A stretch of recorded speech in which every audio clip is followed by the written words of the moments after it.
Yo, hello people, welcome to another interview by RetroReverbRecords. I'm Cole, and today we are interviewing my co-founder, my friend, the person who helped develop this company, develop the logo behind me, an artist in his own right, Alex Vecchietti. How are you today? I'm very well, thank you. How are you, Cole? I'm good. Now, listen, I know last night you were performing on Facebook. Yes. How'd it go? Well, first time around, it didn't go fantastically because I had some technical issues, but I managed to fix them, and it was a decent performance. Not the best I've ever done, but I know I can do better. But still, I had to make do with what I had, and I had a deadline, so I couldn't disappoint the millions of fans. And what's your opinion on these live streaming events? Do you think that they're a wonderful tool that helps people hear the music? Do you think they are something that people are just utilizing a bit more now that there's a lot of lockdown, and they're no real substitute for the real thing? Or is there a little bit of both going on? That they're quite cool, they're quite fun to do, and they're a good substitute as well at the same time? I have mixed feelings about it, actually, because yes, it's something that's definitely increasing now, this year, since we had lockdown, and I think live streaming now is not really in its infancy, but in its childhood, let's put it that way, because are we talking a toddler that can't really walk, falls over 7, every now and 8 again? years old. 7, 8 years old. 7 or 8 years old. So they can Yeah. walk, they can talk. It can walk, but it's still it's pretty weak because, you know, it's still quite clunky to use in some situations, and it's not 1,000,000% user friendly. And, you know, all types of issues can happen, and you don't have a real-time or effective preview, or, you know, of what's going out, and, you know, the odd problem can pop up, and you know, you can't be performing and checking, you know, the situation with your live stream and doing all these million things. So it's quite tricky. So in some ways, because I know one of the things, like especially on Facebook, is that you've got your chat panel where people are liking, sending their hearts, their, you know, emoticons and sort of speaking stuff. Obviously, if you're performing, you're performing. So in some ways, you need an event manager who's managing that for you. Yes, definitely. Yeah. And that's why you're so great, Cole. Yeah, I wasn't very good last night. Sorry, I wasn't super available last night. No. You're usually great. I did manage to get on to the last half of the show though, and puke it all over Facebook. And, it's got some like 600 views now. It jumped up. I saw it going up. So I felt like I did my bit. No, but honestly, I think it's a great tool if used well. The thing is, I mean, one thing is obviously to see it from an artist point of view, but obviously you have to think of the fans and people actually watching your performance. Something that's left to be desired is obviously the context and you know, the setting in which you play. So like one thing is playing in in my little studio, when I have a little studio at home. One thing is seeing if you can actually set everything up in a big studio, or, you know, rehearsal studio, or wherever it is, or even a live venue. I mean, why not? I mean, you can even set everything up and stream from a live venue. Of course, I mean, it's not the same. Of course, it's not the same thing, and I really don't believe in charging for live performances online. I'm just too old school, but, you know, I've recently heard about Nick Cave having played live and him having charged something like $30 for a streaming video that you couldn't pause, and it was just him, and you would probably have one of the only perk of this was like a private chat room with him. But honestly, after or before, I don't remember. Right. But yeah, well, I mean, that's quite a nice touch, because that is actually something that is probably more manageable from an artist point of view than in the past, is being able to connect with fans that way and actually have conversations with them, because it's not so in your face, like backstage or whatever. You know, if somebody didn't particularly enjoy the performance, or they wanted to, you know, even if they wanted to critique it in a sort of positive way, you've just walked off stage, you put all your energy and your heart into your performance. Yeah. Kind of the last thing you really want to hear is, well, you could have, you know, could have hit that a bit better or something. And I'm just not paying for that. I would never pay for that. I mean, no offense or anything, but, you know, I mean, I pay for a live performance because of the experience. One of the things that I know that most artists crave is live performance, and that's because of the reaction of the crowd, of the energy, of the buzz you get. I mean, let's not, you know, let's not pretend that it's about, you know, always just about sharing music with people, which it is. No, there's also a selfish element, which is people like to feel that energy, and people appreciate what they're doing. And any artist who says that they don't, I personally think is lying. You know, but there's nothing wrong with that. I mean, you know, it's addicting. Yeah. Addictive. Sorry, it's addictive. That's a new. I was just about to jump on you about that. I was going, we don't say addicting, but, you know, it's become common usage, hasn't it? Addictive. No, it's addictive. No, that's one of the. No, you can leave that. That's one of my Italian English crossovers. Every now and then, like, an Italian word comes into my mind, and my mind just interprets it as Italian. I mean, it's not, Alex. The thing is, though, that's not just, you know, it's not just artists. It's like actors and sports performers. Yeah. Anyone, I mean, really. But it's a question of experience, Cole. It's a bit like, you know, drugs. Yeah. All right. Think of drugs, like heavy drugs. People can talk like all they anything about heavy drugs. Luckily, I don't know anything about heavy drugs, but I've met enough junkies in my life to know, to be empathetic towards them. And I mean, understand that if you've tried heroin once or twice, I mean, there's a reason why you get addicted, and you know, and end up where you end up, because the feeling is just so intense. It's just unlike anything you can express and describe.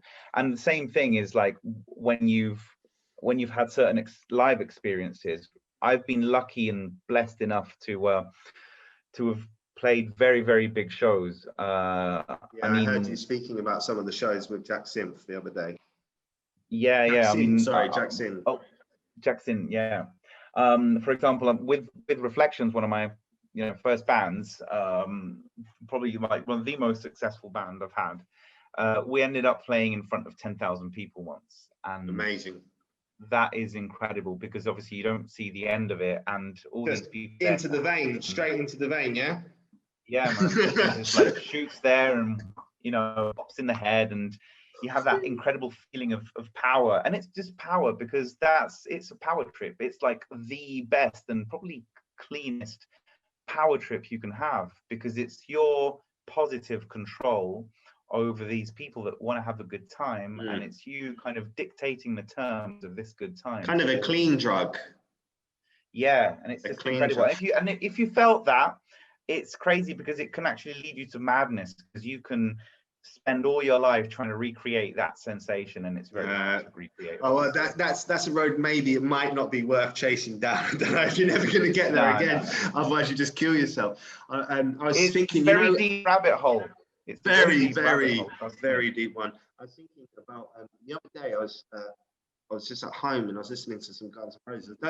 Don't know if you people out there like Guns N' Roses, but for me, they've always got a soft spot, because when I was sort of 13, 14, they were one of my favorite bands. I know about Guns N' Roses, but I still like Slash. I still like the way he plays guitar.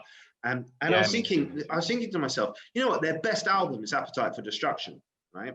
But everyone always talks about like, their best album is not Welcome. No, it's Appetite for the Destruction, not User Illusion 2. I'm getting confused. Appetite for Destruction is the best album. But all of their live performances, where you see them in front of thousands, 30,000, 40,000 people, are not from Appetite for Destruction. I thought, no, performances. They don't. And it was because it was just really before they kicked in, but they must have been performing live, but they don't have any videos for it. It's a shame, because that was their best album. I bet the vibe was just intense. Can I tell you a little funny story about Guns N' Roses? Go on. Well, one of the albums we recorded with Reflections, or the second album, one of the producers was ex-bass player from a historical, legendary hardcore band, Italian hardcore band called Raw Power. Raw Power in the 80s were like the shit. All right, and basically they used to tour like CBGBs and all these legendary like venues in the States, yeah. And they, like in 1985, like round about when I was born, like in August, they played a festival in LA, and they were actually headlining the festival, and like a teenage band opened for them, and it was Guns N' Roses. No way! No way! Cool. Yeah, cool. When like Axl Rose and Slash still, were full of spots. Still cool and young and handsome and whatever they were. yeah. I've seen Axl Rose. I saw him past his best up in Derby at like a metal concert, and he refused to come on.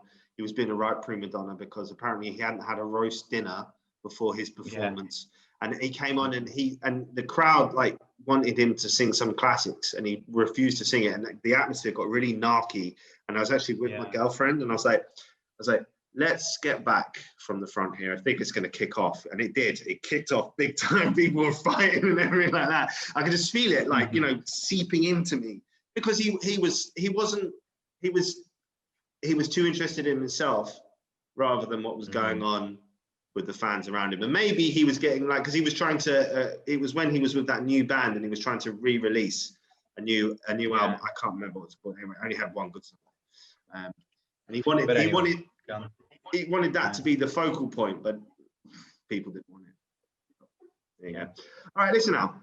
Let's crack on. So last night, I can see behind you, you might as well let you introduce it. What's your new album called? When the Nothing Shines Upon. Okay.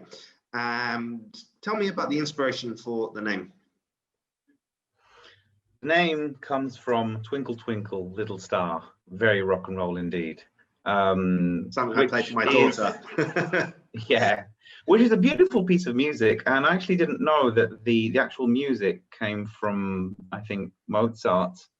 The music from the song comes from Mozart, and the origin of the song is actually quite dark, and it's there's many different legends about the origin of the story, but it was actually used to let's say alleviate orphans. All right, well, the pain that orphans used to feel. It was very popular in you know, like in the 19th century. And there's one point of the song that says, when the blazing sun is gone, when the nothing shines upon. And that made me think, because I have loads of albums in the making. Basically, I have, let's say, artistic diarrhea. So I write a lot. And although I've calmed down now, I've got like 8 to 10 albums kind of ready, but they're there. And there was this album in particular. Flipping out, am I going to have to produce all of those? No, I mean, I wanted to talk about like a hot topic, which for me was depression for a long time. And I didn't want to sound too grunge while I was doing it, because I'm no Kurt Cobain, and this is not 1991. But I wanted to talk about depression, you know, as a grown man, and from, you know, the point of view of someone who's, you know, snapped out of it, someone who's living in the life. I think it's far too easy to say, you know, life is shit and this and this and that, but I think it's much harder to actually have come out of that stage and look back and kind of dive right in again and experience all of that again, but from, you know, like a more mature point of view. And that was my aim. And in your opinion, what do you think he meant when he said, when the nothing shines upon?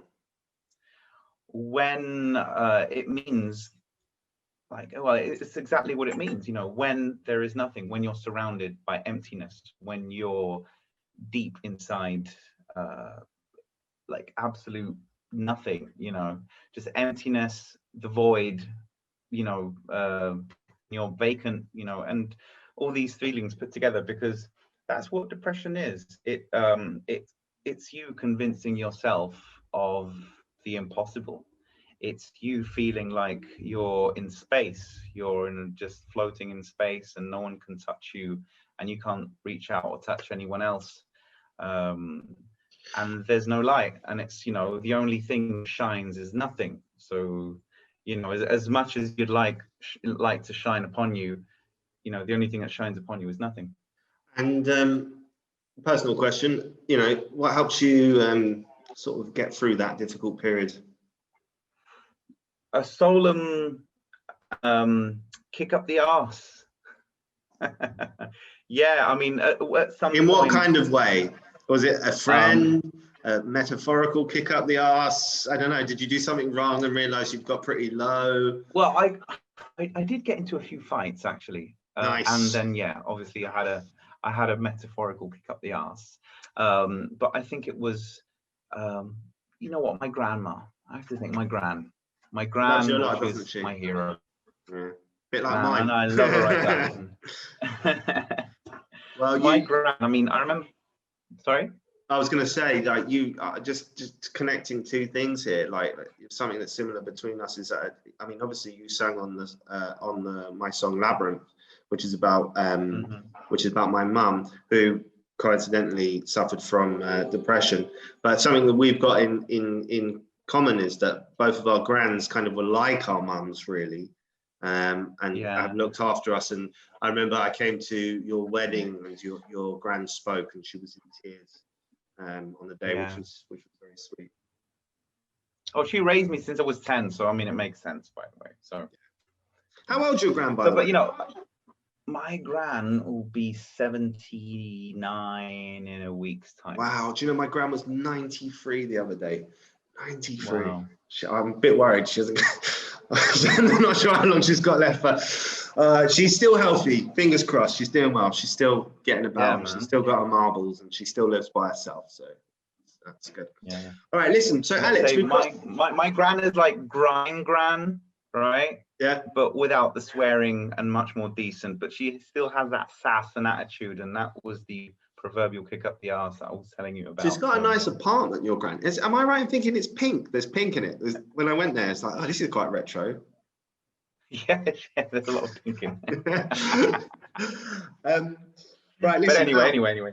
Let's talk about the inspiration for the artwork, because you've definitely got a very distinctive and specific way that you want to go with your artwork, and both your albums.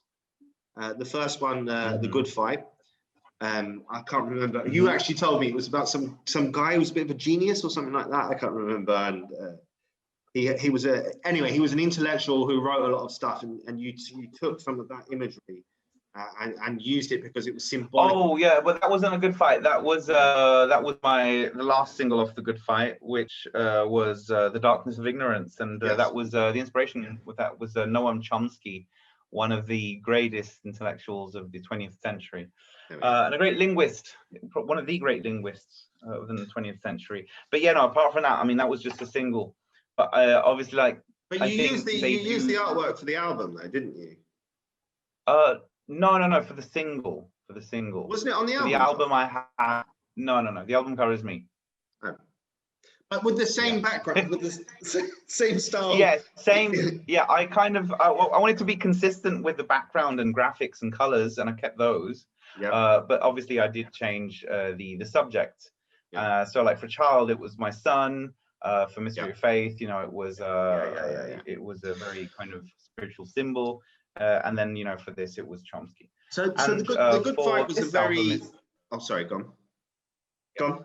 No, I was saying, so for this album, yeah, definitely the tone is much darker, and obviously blue, because blue is the color of sadness. But at the same time, there's on the album cover, there's like a hand like coming out of the water, and it's that, I think that really does sum up the feeling of when you're depressed, you're drowning in yourself and you're reaching out for help in nothing. Yeah, I like that a lot, because that was actually what I was going to say. Sorry, I interrupted you, but I was going to say the first album was a lot to do with faith and your family and love, and it was probably you've kind of almost kind of like made the first album, which is probably where you are now, and the second album refers back to where you were before, and which you can kind of hear in the sounds of the second album, were a lot darker. I mean, the first album's quite shred wave, some of it's a little bit synth pop, there's more vocals in it. This has got a lot more sort of like B lines and stuff, less vocals. Like you're saying, the color and the imagery is darker. The video is brilliant, man. I mean, how long did that take you to make? Thanks.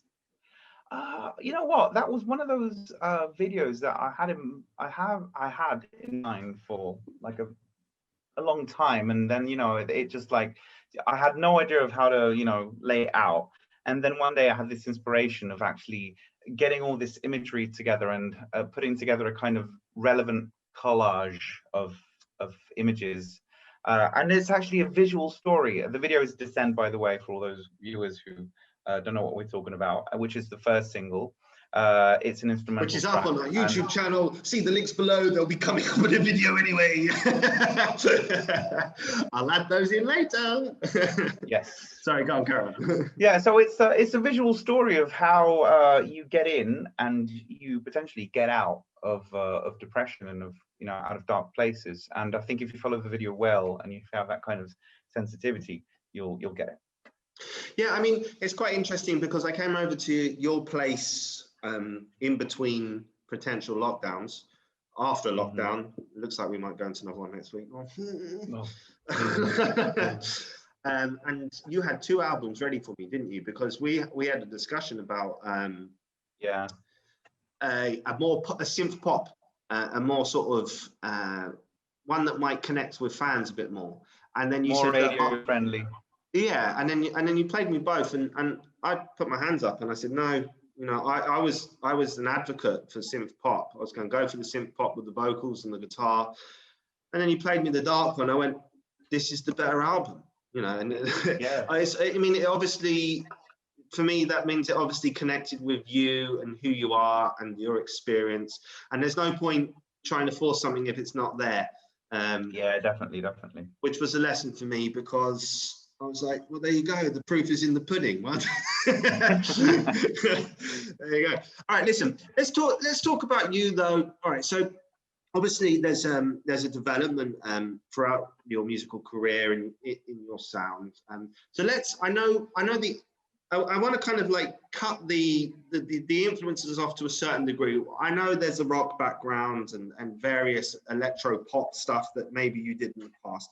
I'd like to focus on your sound since you've joined RetroReverbRecords. Yeah. Okay, so the development in the last, say, 2 years. Okay, how would you describe? I know you've got 2 albums that are contrasting, right? But let's just talk about you and your overall sound. How would you describe your sound since you've become involved in the synthwave scene? Well, I think I've grown, and obviously thanks to you and, you know, your little pushes in different directions. He means he means bitches, and sometimes outright snapping at him and having a go. But yeah, he's been very nice. I am. Yeah, I mean, I think I've definitely grown, because I mean, you know, when you've been playing something for like 15 years, you know, it's very difficult to just break away from it. But I think you really need the willpower and the maturity to do so, because I think it's fundamental for an artist, especially like a solo artist like me, to start experimenting. I mean, I don't have a band of people who, you know, dictate musical direction. I have this incredible freedom, and it would be a waste not to take advantage of this freedom and the million influences I have musically, you know, from every kind of genre to films. I mean, like this album is very cinematic. If you listen to this album, there's a lot of like orchestrated sections and, you know, choirs and you know, strings and, you know, brass sections. I love the really choirs. like that. I love the choirs and the strings in it. It really, that for some reason, combined with the dark bass lines, I don't know, it kind of got me. It was kind of eerie, kind of cool, emotional. I felt more like some of the tracks. Yeah. You know, I feel like I'm dancing, but I think, and I like that, and I think that's one of the things you've added to your music, is like an ability to make it more dancey. But I like the fact that, and this actually, I refer back to when I said that you shouldn't do this, but I'm doing it. I refer back to your album as the Shazda. What was the one that I really loved? Never Be Defeat. Yeah, Never Be Defeat. There's some tracks on there that even now, when I listen to them, still make the hairs on my arms like stand up, especially if it's playing loud in the car. Thank you. And yeah, man, that album was like loud and obnoxious and deep. And I think it was a perfect photograph of who I was in that moment of my life. I mean, I wrote that when I was 27, so I mean, there's a lot of youth, there's a lot of rage and youth. And actually, just quickly, while we're on that, yeah, there is a lot of rage in it, but also there's a really lovely song at the end. You sing, it's a duet with an Italian singer. Yeah, Claudia Sala. Yeah, love. That's a really good. That is a solid, great track as well. I think, and just for anyone, it went really well on YouTube, man. I think it's like my most viewed track ever. It's beautiful. So, I mean, my wife loves it. She loves it to death. But I like it. But I mean, there's about 5 or 6 tracks on that album that I really like. I like most of the tracks, but you know, you've always got a few that are the ones you want. And just for anyone who's interested, I'm not sure, we haven't kind of agreed this, but we're talking about... No, but I will be releasing the old Shasta albums on RetroReverbRecords, and it'll be my pleasure. So that'll be going up. Yeah, I mean, they're worth it. They matter. But everyone knows this, and I know this, but not as well as you. What is one of the most frustrating things you find when you're making music? Wow, that's a good question. Probably having an overcomplicated idea in my mind and trying to execute it, which works out, which does work out sometimes, and sometimes I go through, you know, to great lengths to actually really, you know, put it into practice, and then I find out it was much better in my head than in real life. Or, you know, just getting Like a dream almost, you know, oh, I had this amazing dream, and you try and explain it, and no. Yeah. Well, you know what, I'm very you know, in my like in a zen state of mind when I'm composing music, because I don't have too many expectations. I have a solid idea of how I want the, you know, the overall sound of the album to be, but I've learned, like throughout the years, I've learned to see an album as a statue. I mean, you start chipping away, but like any little or big work of art, it will eventually take a shape and a mind and a soul of its own. And, you know, you have to be cool with that. You can't be a control freak over, you know, your artistic flow, because otherwise it's not artistic anymore, and it becomes to like, let's say, predetermined, you know, and obviously. I think a lot of artists go through that when they get to the mastering and mixing stage, and they're sitting there and they're just fiddling around with tiny bits and bobs, and it becomes all about sounds and like quality and things like that. And, you know, at the beginning it's all about creativity. It kind of flows out. You get to a point, and then then it becomes a bit tedious and professional when you're sort of breaking it down and going, If you put together the days I worked on this album, I mean, they spanned over 3 months, but I mean, I think like if I was to put every day, like, or like every day one after the other, I think this album has taken me a bit less than a month to actually record and mix and master. So I mean, it was very natural to me. Well, that's experience. There you go. And obviously just enjoying what you're doing. All right. Oh, by the way, Alex, sorry, I meant to ask this earlier on. Favorite track on the album, on your album, latest album? Oh, wow. Wow, that's a tough one. Well, let's start from 2, and then I'll probably. What was the first thing that came into mind? That's the best thing to say. Just literally when I asked Starshine, which will probably be my next single. Yeah, because it's just so personal, man. Every time you hear that song, it just, you know, makes the hairs all go boom. Because it's just so personal, man. It just captures that moment of desperation, which you think, you know, like, you know, you're never going to make it, and, you know, in the end you do. And it's told through like a very kind of horror story narrative, and I think it's very cool. It's interesting then that was your favorite track, but you went for Descent as the lead single on the album. What was that? Yeah, I mean, one thing is to have your this is something else that's, you know, that comes with age and experience. I think one thing is obviously to love, you know, a track because it's really personal. One thing is to understand what'll work for other people, because, you know, what works for you isn't necessarily what works for others, and you know, you have to make music for the masses, unless you just want to have your own little club. But then, you know, there's no reason to get onto a label if you want to do that. But, you know, if you're on a label, you know, you have to be, you know, there's a small percentage of, you know, crowd pleasing you have to come to terms with. Like we were talking about Guns N' Roses earlier on. By the way, guys, if you're watching this and you've had a chance to listen to this album, I'm sure Alex would appreciate your comments below. Yes, definitely.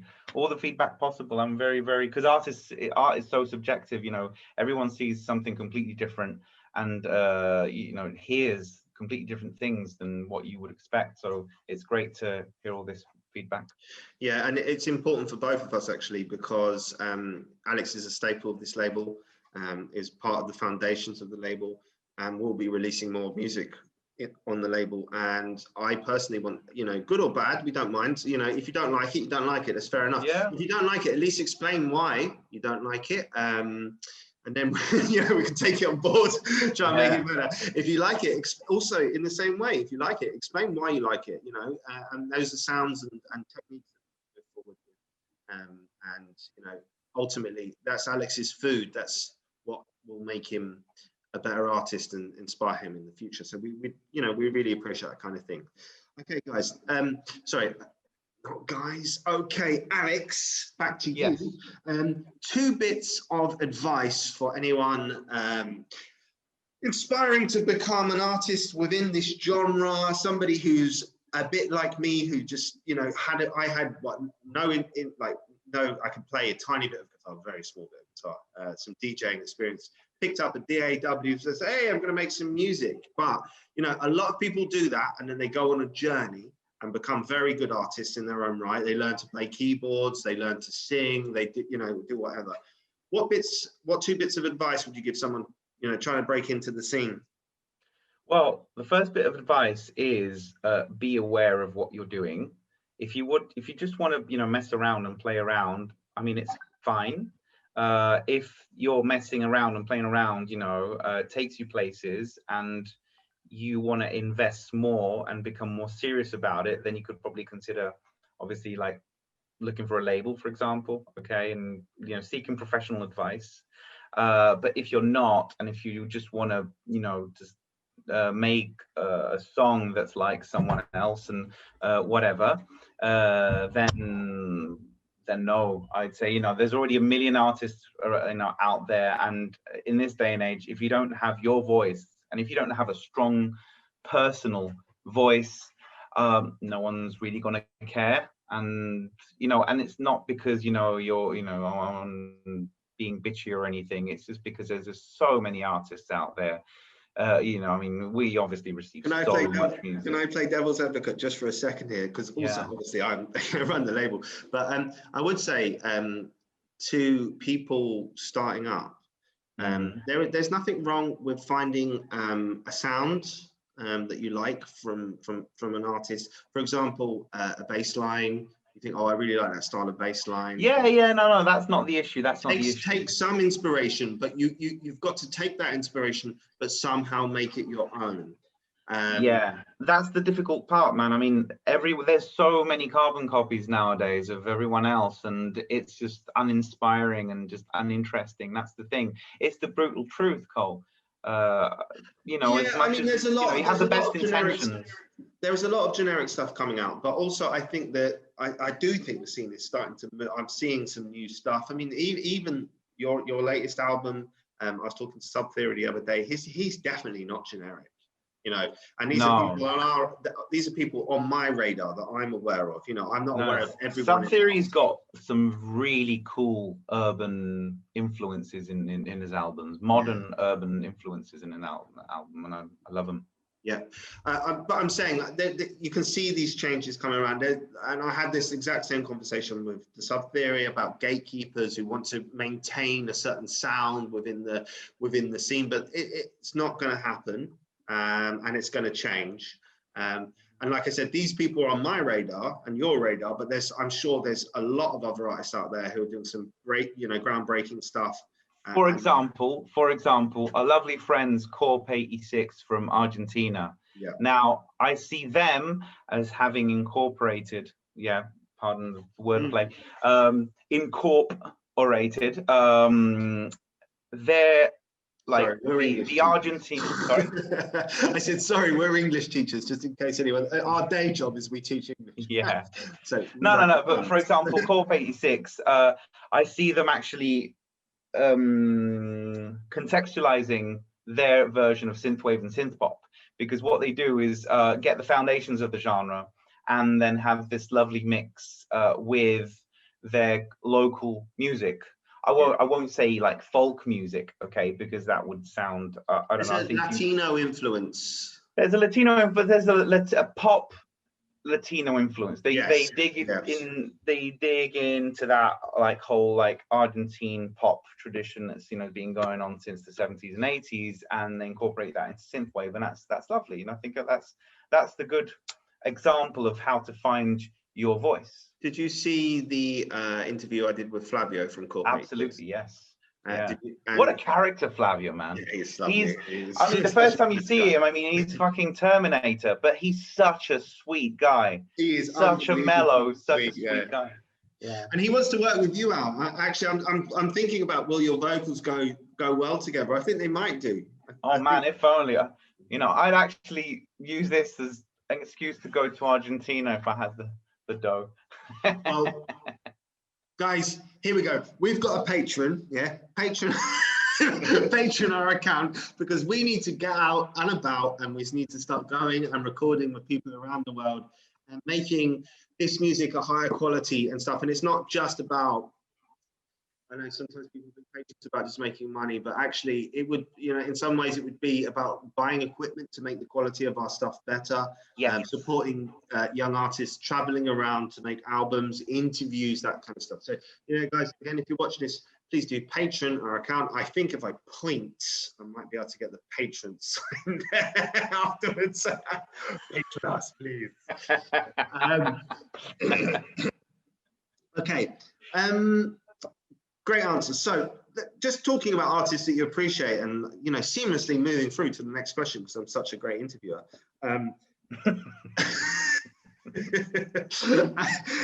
Talk to me about people you'd like to collaborate with. Wow, the world. Well, Not yeah. really, we've already done it. We're done, we're finished. Well, Honeybeard, yes. Although they have a really tight schedule and it's a bit of a pain because I'd love to put out a really good song with them and have like a really cool I think they'll absolutely do a collaboration with you. I've been speaking to them. I know you know I speak very closely. You're in the feed, but you know I speak very closely with Gaz because he's kind of like the me of Honeybeard, if you see what I mean, in terms of like the driving thing forward. But I know for a fact that he'd absolutely love to work with you, but they're in that stage now because they're going for a vinyl release where nothing else kind of matters, which I, you know, you understand, you know what I mean? No, and, even said to me, and their album is so worth it, man. Yeah. The music there is so worth it. It needs to be like on fucking gold vinyls. I said to him, have you heard Alex's album? We went, look, you know, in his Irish way, he goes, listen, mate, I can't listen to anything else while I'm making the music. While I'm making the album. Obviously.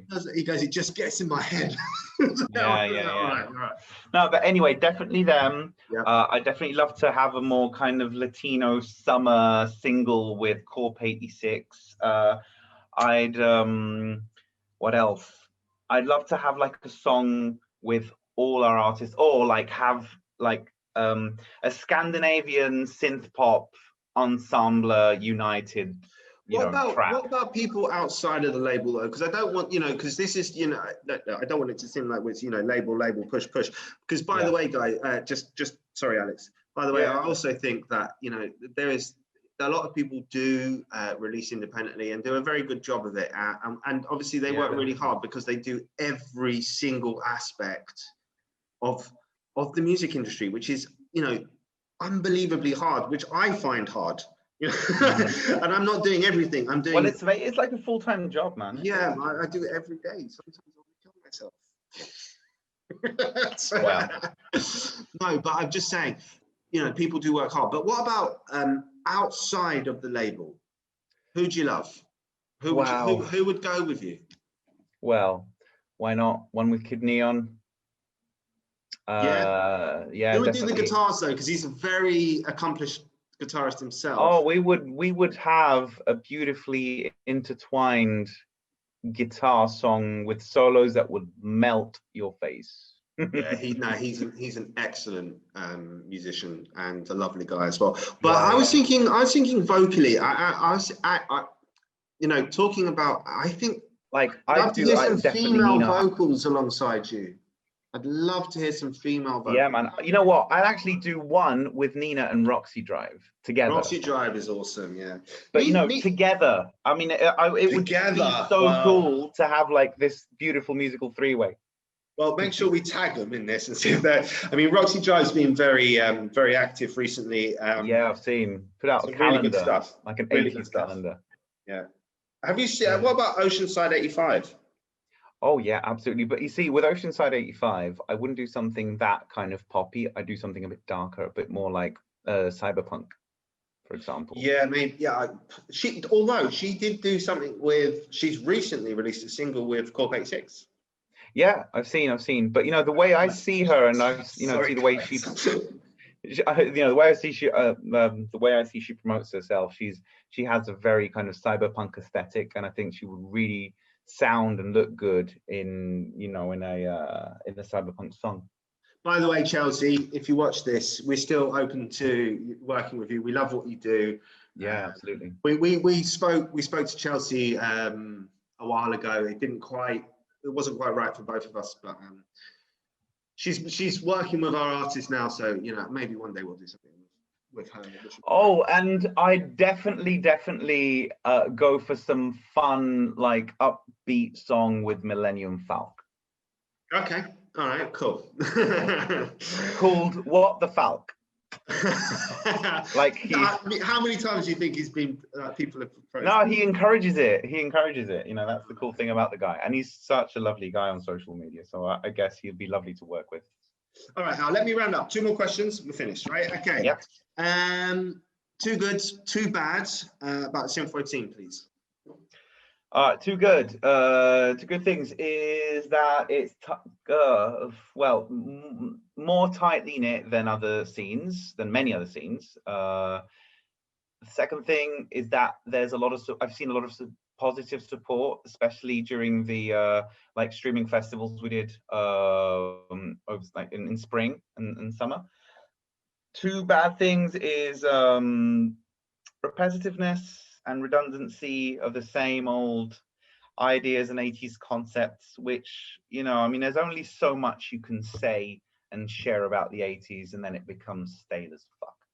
Do you know what my piece of advice to a new artist would be, to cover that point, which is, if you're going to get involved in the scene, have a look what's come before, because a lot of people come in and they think, oh, you know, they watch Stranger Things, or they watch the Drive soundtrack, or they hear, I don't know, Midnight or Gunship or somebody like that, and they go, oh yeah, I want to do that, and they get all excited and they get go, and then they do something and they think it's brilliant, and they maybe jump the gunship, sorry, jump the gun, and then release without properly preparing themselves, and then it goes out and it is, as you say, generic or already been done. So guys, from my point of view, as one of the owners of RetroReverbRecords, if you want to submit to a record label, or if you want to do it independently, make sure that you've done your homework a little bit beforehand, because you may be sending a really good track which is well produced, you know, mixed and mastered and sounds wonderful, and you've got great artwork, but it's exactly the same as what's already come before, and that is a problem. And very often with submissions, Al, you know this, that I say to you, but is it any different from this guy that we've got? You know, it's as good, it's just the same, you know. So and there's no point having 2 of the same people, because I'm just doing the same work twice. Obviously. Something else, Cole, which is like my second point, is that, I mean, as much as people like the 80s, they're a bit ignorant about the 80s, because there's much more to the 80s than what people share, and Back to the Future and all that. Because as soon as I start dropping names, there's more to the 80s than 80s films from America. Yes. God, please. There's British music from England. I mean, as soon as I start dropping like new wave, or even, you know, like very kind of proto electro names, you know, a la The Residents, a la Devo, a la Throbbing Gristle, and etc. etc. I don't know who Throbbing Gristle are, honestly, I have to be honest. Sorry. No, well, like Scritti Politti, and you know, all these really kind of niche new wave bands that really define the sounds for a lot of electronic music, you know, that came after, and indie music. Quickly, last question for the day. Future for Mr. Alessandro. What's going to happen? Dimmi tutto. Well, future is looking pretty bleak, man. Not just for me and for artists, but, you know, for the world. So, I mean, I'd like to keep up, you know, the live performances in a better setting. That's for sure. If, you know, obviously technology helps me.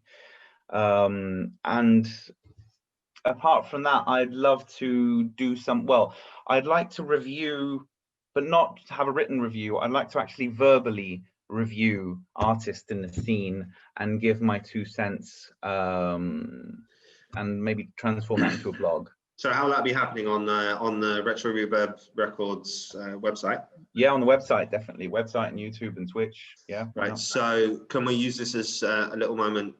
If they want to submit, quickly just agree this between ourselves. Where would they be submitting to? Just the RetroReverbRecords Gmail account? Yeah, the Gmail account. We'll publish something on the website, which we'll share on social media. So we got. Okay, so that's if you're listening, if you want to have your music listened to and reviewed by Alex Vecchietti, you need to go to retroreverbrecords@gmail.com and put review blog submission. Should we say that? Is that fine?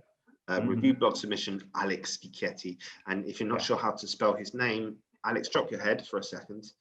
There you go. It's there, which is Vecchiettii. Okay. All right, Alex. Absolute last thing for today. Thank you so much for your time today. I really appreciate it. It's been quite a nice, interesting interview. Do you know what? I meant to say this earlier on. Just one last thing before the last thing. Talk to me about Alanis. I am so looking for her single was so amazing, and I'm really looking forward to her EP. It sounded absolutely awesome. Are you going to be collaborating on that? You know, have we got a time scale? Just quickly tell me. Just not yet, unfortunately, because busy. I'd say just cut the Alanis part. It's going to be coming, but I can't really tell you much about it because she's been going through, like, obviously dad and health and stuff, and it'll come. It'll definitely come, but it's a delicate thing. Okay. Right. Well, for those of you who don't know, Alanis has got an absolutely, from what I've heard, exceptional EP. One of my favorite EPs that I've heard since I've been in the Synthwave scene. So I'm super excited about it. I love the artwork that you produced out. I love the colors that you used as well. Really super feminine, and I think just cool. All right. Okay, Alex, any shouts out to the scene, to radio stations, to blog, to reviewers, to fans, to artists, to friends? Everyone in the scene, all the radios that supported me. Thank you. All the fans, all the people that support my music, all the artists and label. I'm really happy to have these kind of brothers and sisters all around the world. I actually had a shout out to all the artists yesterday in my live streaming video, and it's right at the end. So thanks to everyone. I won't start saying names because then I'll forget someone, and I'll do it for you quickly. Yes. Thank you to Artifactor Radio, who played Alex most of this album quite regularly over the last few weeks. XRP Radio in Birmingham too. Yeah, is it Renato? I forget all the names on it. Moisien something. Yeah, Moisien, DJ Max Speed, and Joe and Rob. Forever Synth, as always, who have played us, and there are a few others out there. Forged in Neon, who's doing great stuff. Jackson as well. Riverside Radio. If I forgot you, sorry, man. You'll be in the next one, I promise. I'll put you in the next below if I forget. All right. Okay. Alex, thank you so much. Oh, it's been a pleasure. Okay. As always.